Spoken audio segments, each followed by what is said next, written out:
En esta época de frío y pandemia, tener alguna afección respiratoria se vuelve una gran preocupación, que genera incertidumbre al no saber de inmediato si se trata de COVID, influenza o gripe. En este sentido es común escuchar entre los mexicanos la expresión "tienes tos de perro", pero ahora dicha frase podría ser tomada más en serio ante el surgimiento de la llamada tos de las perreras. ¿Qué es esta amenaza? ¿Afecta solo a las mascotas o también a los humanos? Antes que nada es importante señalar que en México el 70% de hogares cuentan con una mascota y la mayor parte de los perros interactúan con otros en diversos escenarios, lo que los expone a infecciones y enfermedades altamente contagiosas, y al mismo tiempo preocupa ante la posibilidad de que surja una enfermedad que pueda saltar de animales a humanos como el COVID-19.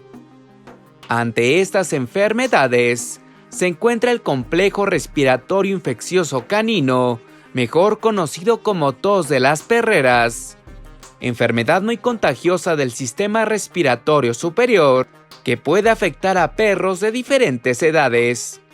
¿Qué es la tos de las perreras? La característica principal de este padecimiento es la presencia de una tos seca y ronca producida por la inflamación del tracto respiratorio superior. Usualmente este síntoma puede ser confundido con vómito o con la existencia de algún objeto que esté atorado en las vías respiratorias de la mascota, haciéndola toser.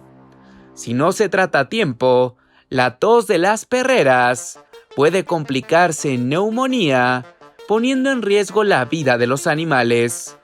La forma de prevenir esta enfermedad en tu mascota es a través de un programa completo y adecuado de vacunación que brinde protección contra virus y bacterias.